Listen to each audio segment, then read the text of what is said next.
أعوذ بالله من الشيطان الرجيم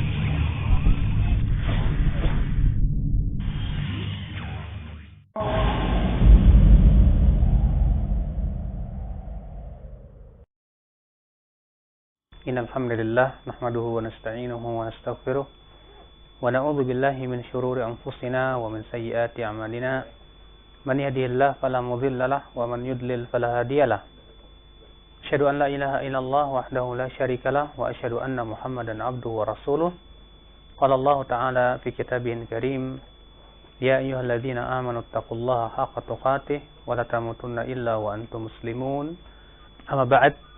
Ayuhal ikhwah, azani Allah wa iyakum, kita melanjutkan kajian kita syarah Arba'in An-Nawawiyah.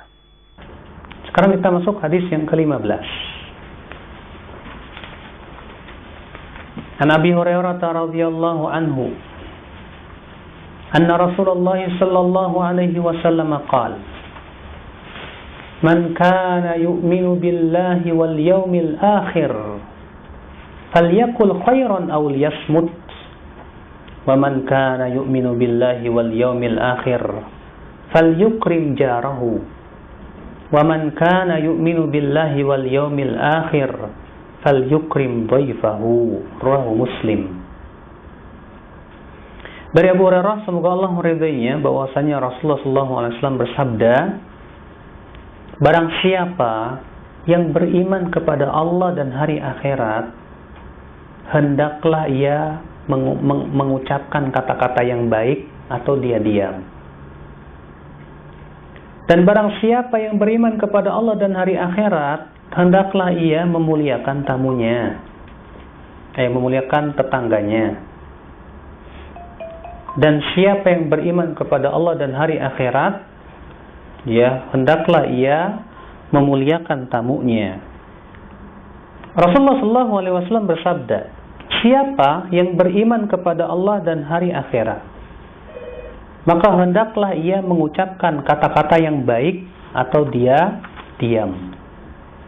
Karena terkadang karena kita ini mudah berbicara, akhirnya mudah jatuh kepada keburukan. Makanya kata Umar bin Khattab, man kathura kalamuhu kathura sakatuhu. Siapa yang banyak berbicara pasti akan banyak salahnya.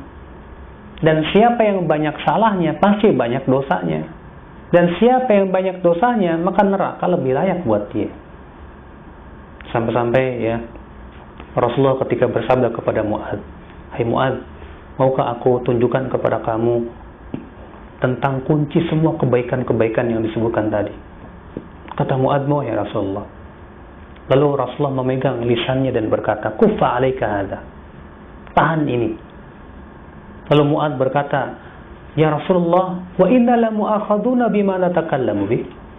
Hai Rasulullah, apakah kita akan diberikan sanksi disebabkan ucapan-ucapan kita sendiri? Kata Rasulullah, sakilatka ummuka ya Mu'adz, celaka kamu ya Mu'adz.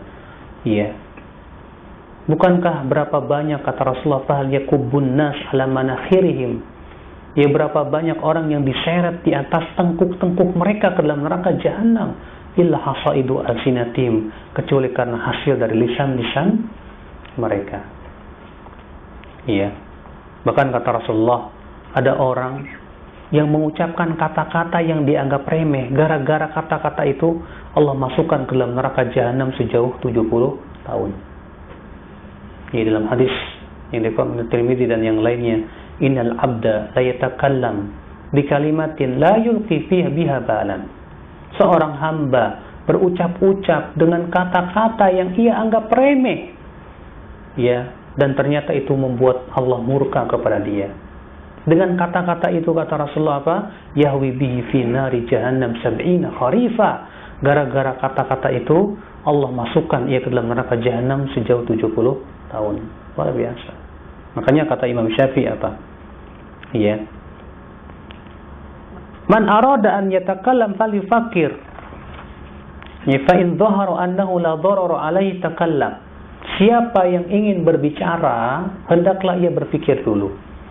Kalau tampak kepada dia bahwa pembicaraan ini tidak akan memberikan mudarat, tidak menimbulkan dosa, silakan berbicara. Fa in dhahara anna fihi dararan, tapi kalau tampak kepada dia kalau di situ ada dosa, au syakka fi, atau dia merasa ragu, lebih baik dia diam. Ya. Subhanallah. Maka ya kata Rasulullah, siapa yang beriman kepada Allah dan hari akhirat, hendaklah ia berkata baik atau diam. Ya. Terkadang diam pun tidak baik, Pak. Kapan? Ketika kita melihat maksiat dan kita mampu mengingkarinya. Kita mampu mengingkarinya, tapi kita diam, maka diam pada waktu itu tidak baik. Bahkan kata para ulama, ya, orang yang mampu mengingkari kemungkaran padahal dia mampu, itu syaitanun akhras, ya, setan bisu, kata para ulama. Subhanallah. Ini ikhwal Islam, azani Allah wa iyyakum. Kemudian yang kedua kata Rasulullah, wa man kana yu'minu billahi wal yaumil akhir, dan siapa yang beriman kepada Allah dan hari akhirat, falyukrim jarahu, hendaklah ia menghormati tetangganya. Ingat ya akhi, ya, tetangga itu dalam Islam mempunyai kedudukan yang agung, Pak. Makanya sampai-sampai malaikat Jibril sering sekali memberikan wasiat kepada Rasulullah untuk menghormati tetangga. Rasulullah bersabda, "Mazala Jibril yusini bil jar hatta dhanantu annahu sayuwarithu." Jibril senantiasa berwasiat kepadaku untuk menghormati tetangga. Sampai-sampai saya menyangka, kata Rasulullah, ya, bahwa tetangga itu akan mewarisi tetangga yang lainnya. Bahkan Rasulullah sampai bersumpah, "Wallahi la yu'min, wallahi la yu'min, wallahi la yu'min," kata Rasulullah. Demi Allah, tidak beriman, tidak beriman, tidak beriman. Siapa dia, ya Rasulullah? Kata Rasulullah, "Alladzi la ya'manu jaruhu bawa'iqahu," yaitu yang tetangganya merasa tidak aman dari kejahatannya. Ya, sampai Rasulullah bersumpah, demi Allah, tidak beriman, tidak beriman, tidak beriman. Ya. Maka dari itu ya, akhi, orang yang menyakiti tetangganya, walaupun dia orang yang paling ahli ibadah sedunia, tetap dia terancam masuk neraka. Ketika ada seorang datang ke Rasulullah dan berkata, "Ya Rasulullah, saya punya tetangga, sholat tahajudnya rajin, ibadah puasanya luar biasa, infaknya pun banyak sekali. Cuman sayang ya Rasulullah, wanita ini suka menyakiti tetangganya dengan lisannya." Apa kata Rasulullah? "La khaira fiha, hiya finnar." Wanita itu tidak ada kebaikannya, dia dalam api neraka. Padahal salat tahajudnya rajin, padahal puasanya Masya Allah, padahal infaknya jangan tanya. Tapi ternyata gara-gara lisannya yang suka menyakiti tetangganya, kata Rasulullah apa? Tidak ada kebaikannya. Rasulullah tidak menganggap kebaikan tersebut sama sekali. Iya, kalau ternyata lisannya masih menyakiti tetangganya, luar biasa Bapak sekalian. Iya, makanya kata para ulama, menyakiti tetangga itu dosanya 10 kali lipat dibandingkan dengan menyakiti orang lain. Ya, disebutkan dalam hadis, lebih baik berzina dengan istri tetangga 10 kali lipat dibandingkan dengan berzina dengan wanita lain. Sebutkan dalam hadis yang disahihkan oleh Syekh Al-Albani rahimahullah.